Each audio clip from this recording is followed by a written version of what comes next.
निर्वाचित करने के लिए मैं सभी सांसदों और सभी विधानसभा सदस्यों का हार्दिक आभार व्यक्त करती हूँ। आपका मत देश के करोड़ों नागरिकों के विश्वास की अभिव्यक्ति है। मैं भारत के समस्त नागरिकों की आशा, आकांक्षा और अधिकारों की प्रतीक इस पवित्र संसद से सभी देशवासियों का पूरी विनम्रता से अभिनंदन करती हूँ।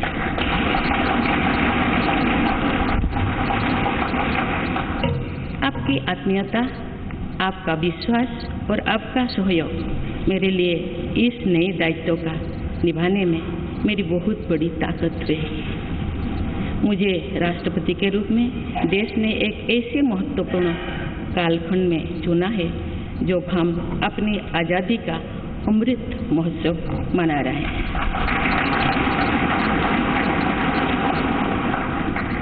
आज से कुछ दिन बाद ही देश अपनी स्वाधीनता के 75 वर्ष पूरी करेगा।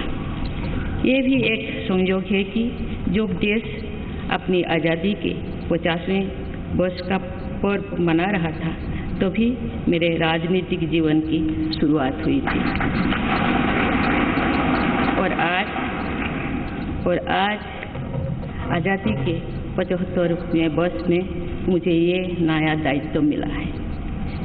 इस ऐतिहासिक समय में जब भारत अगले 25 वर्षों के विजन को हासिल करने के लिए पूरी ऊर्जा से जुटा हुआ है, मुझे ये जिम्मेदारी मिलना मेरा बहुत बड़ा सौभाग्य है। मैं देश की ऐसी पहली राष्ट्रपति भी हूँ जिसका जन्म आज़ाद भारत में हुआ है। हमारे स्वाधीनता सेनानियों ने आज़ाद हिंदुस्तान के हम नागरिकों से जो अपेक्षाएं की थी उनकी पूर्ति के लिए इस अमृत काल में हमें तेज गति से काम करना होगा। इन 25 वर्षों में अमृतकाल की सिद्धि का रास्ता 2 पटरियों पर आगे बढ़ेगा, सबका प्रयास और सबका कर्तव्य। भारत के उज्जवल भविष्य की नई विकास यात्रा हमें सबके प्रयास से करनी है, कर्तव्य पथ पर चलते हुए करनी ही है। कल यानी 26 जुलाई को कारगिल विजय दिवस भी है। ये दिन भारत की सेनाओं के शौर्य और संयम दोनों का ही प्रतीक है।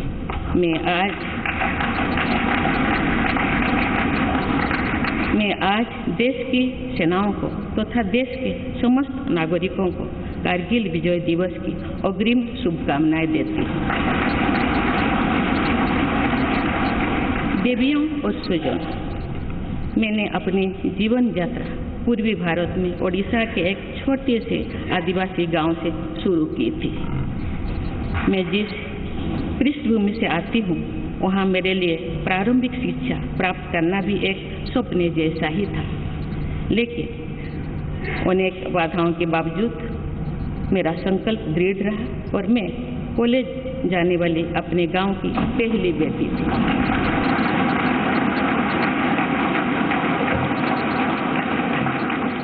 मैं जनजातीय समाज से हूँ और वार्ड काउंसिलर से लेकर भारत की राष्ट्रपति बनने तक का अवसर मुझे मिला है। ये लोकतंत्र की जननी भारतवर्ष की महानता है। ये हमारे लोकतंत्र की ही शक्ति है कि उसमें एक गरीब घर के पैदा होने बेटी, दूर सुदूर आदिवासी क्षेत्र में पैदा हुई बेटी भारत के सर्वोच्च संवैधानिक पद तक पहुंच सकती है। राष्ट्रपति के पद पहुंचना मेरी व्यक्तिगत उपलब्धि नहीं है, ये भारत की प्रत्येक गरीब की उपलब्धि है। मेरा निर्वाचन इस बात का सबूत है कि भारत में गरीब सपने भी देख सकता है और उन्हें पूरा भी कर सकता है।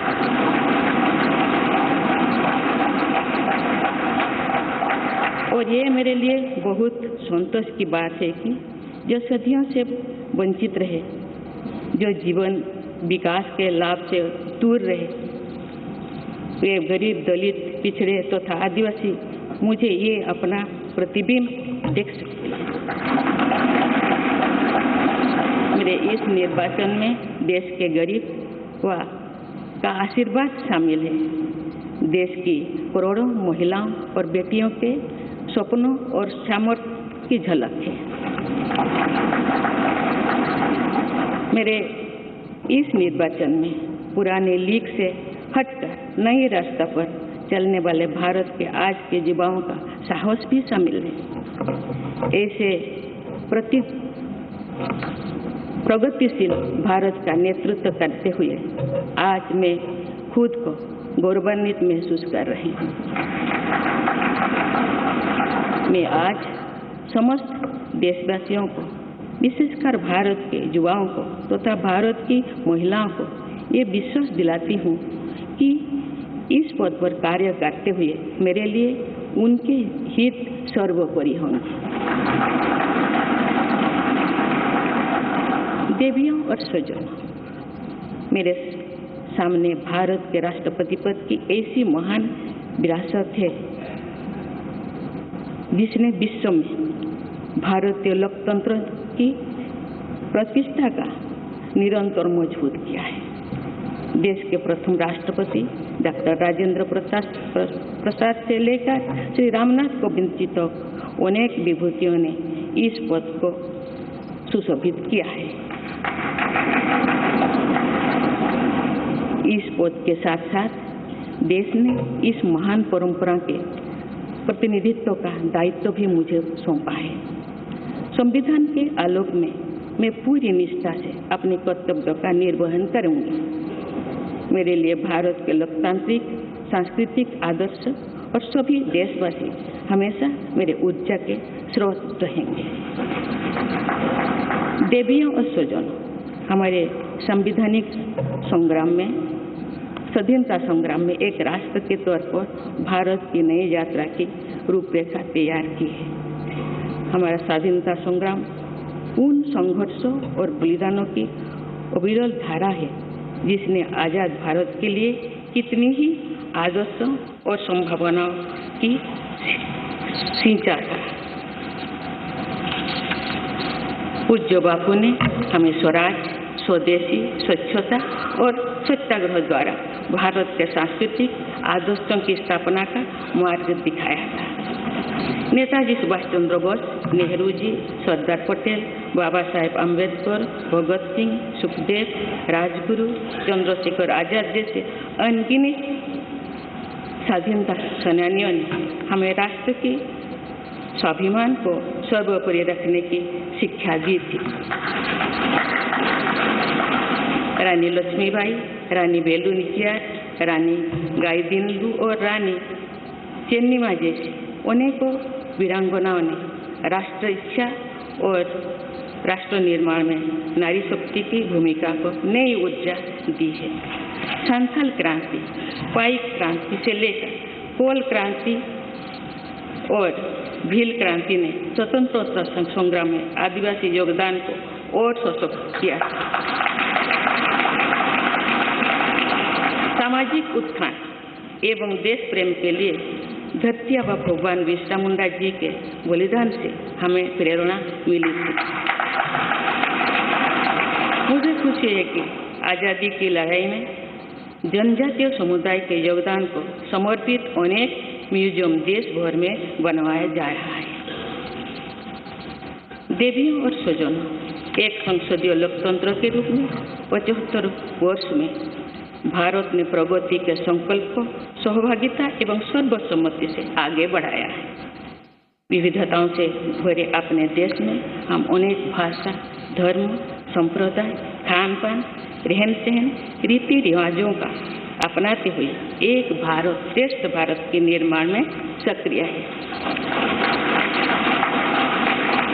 आज़ादी के 75वें वर्ष के अवसर पर आया है अमृतकाल। भारत के लिए नए संकल्पों का कालखंड है। आज मैं इस नए युग के स्वागत में अपने देश को नई सोच के साथ तत्पर और तैयार देख रही हूँ। भारत आज हर क्षेत्र में विकास का नया अध्याय जोड़ रहा है। कोरोना महामारी के वैश्विक संकट का सामना करने में भारत ने जिस तरह का सामर्थ्य दिखाया है, उसने पूरे विश्व में भारत की साख बढ़ाया।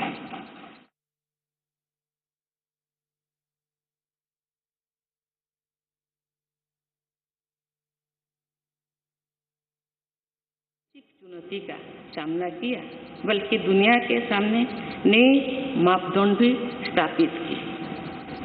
कुछ दिन पहले भारत ने कोरोना वैक्सीन की 200 करोड़ डोज लगाने का कीर्तिमान बनाया।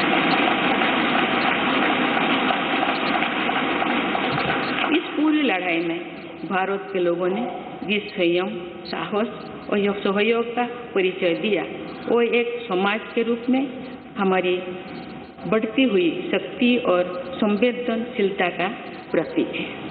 भारत ने इन मुश्किल हालात में न केवल खुद को संभाला, बल्कि दुनिया की मदद भी की।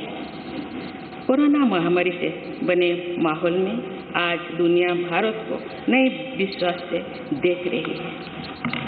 दुनिया की आर्थिक स्थिरता के लिए, सप्लाई चेन की सुगमता के लिए और वैश्विक शांति के लिए दुनिया को भारत से बहुत उम्मीदें हैं। आगामी महीनों में भारत अपनी अध्यक्षता में G20 ग्रुप की मेजबानी भी करने जा रही है। इसमें दुनिया के 20 बड़े देश भारत की अध्यक्षता में वैश्विक विषयों पर मंथन करेंगे। मुझे विश्वास है भारत में होने वाले इस मंथन से जो निष्कर्ष और नीतियां निर्धारित होंगे, उनसे आने वाले दशकों की दिशा तय होगी।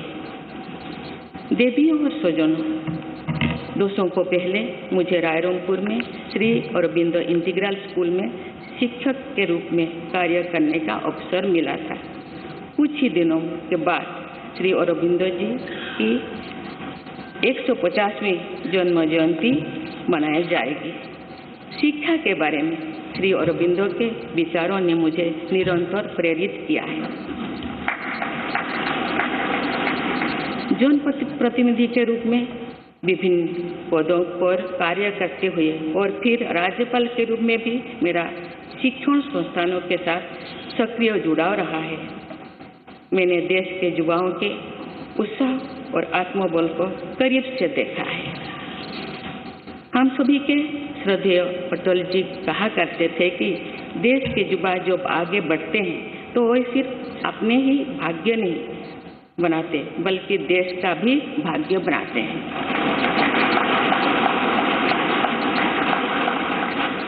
आज हम इसे सोच होते देख रहे हैं। वोकल फॉर लोकल से लेकर डिजिटल इंडिया तक हर क्षेत्र में आगे बढ़ रहा आज का भारत विश्व के साथ कदम से कदम मिलाकर औद्योगिक क्रांति 4.0 के लिए पूरी तरह भारत तैयार है। रिकॉर्ड संख्या में बन रहे स्टार्टअप्स में नए इनोवेशंस में दूर सुदूर क्षेत्रों में डिजिटल टेक्नोलॉजी की स्वीकार्यता में भारत के युवाओं की बड़ी भूमिका है। बीते वर्षों में भारत ने जिस तरह महिला सशक्तिकरण के लिए निर्णय लिए हैं, नीतियां बनाई गई है, इससे भी देश में एक नई शक्ति का संचार हुआ है।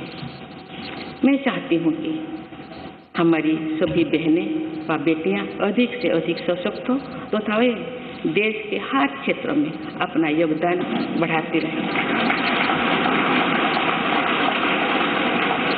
मैं अपने देश के युवाओं से कहना चाहती हूँ कि आप न केवल अपने भविष्य का निर्माण कर रहे हैं, बल्कि भविष्य के भारत की नींव भी रख रहे हैं। देश के राष्ट्रपति के तौर पर मेरा हमेशा आपको पूरा सहयोग रहेगा। देवियों और सुजनों, विकास और प्रगतिशीलता का अर्थ निरंतर आगे बढ़ना होता है, लेकिन साथ ही अपने अतीत का ज्ञान भी उतना ही आवश्यक है। आज जो विश्व सस्टेनेबल प्लैनेट की बात कर रहे हैं तो उसमें भारत की प्राचीन परंपरा, हमारे अतीत की सस्टेनेबल लाइफस्टाइल की भूमिका और बढ़ जाती है। मेरा जन्म तो उस जनजातीय परंपरा से हुआ है जिसने हजारों वर्ष से प्रकृति के साथ तालमेल बनाकर जीवन को आगे बढ़ाया है। मैंने जंगल और जलाशयों के महत्व को अपने जीवन में महसूस किया है। हम प्रकृति से जरूरी संसाधन लेते हैं और उतनी ही श्रद्धा से प्रकृति से सेवा भी करते हैं। यहाँ संवेदनशीलता का आज वैश्विक अनिवार्यता बन गया है। मुझे इस बात की प्रसन्नता है कि भारत पर्यावरण संरक्षण के क्षेत्र में विश्व का मार्गदर्शक बन रहा है। देवियों और स्वजन, मैंने अपने अब तक के जीवन में जौन सेवा में ही जीवन की सार्थकता को अनुभव किया है। श्री जगन्नाथ क्षेत्र के एक प्रख्यात कवि भीम भोई जी की कविता की एक पंक्ति है, मो जीवन पछे नर्क के पड़ी था जगत उद्धार।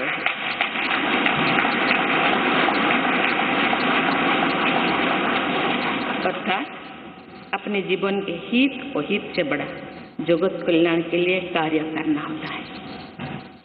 जगत कल्याण की इसी भावना के साथ मैं आप सब के विश्वास पर खरा उतरने के लिए पूरी निष्ठा व लगन से काम करने के लिए सदैव तत्पर रहूंगी। आइए हम सभी एकजुट होकर समर्पित भाव से कर्तव्य पथ पर आगे बढ़े तथा वैभवशाली व आत्मनिर्भर भारत का निर्माण करें। धन्यवाद।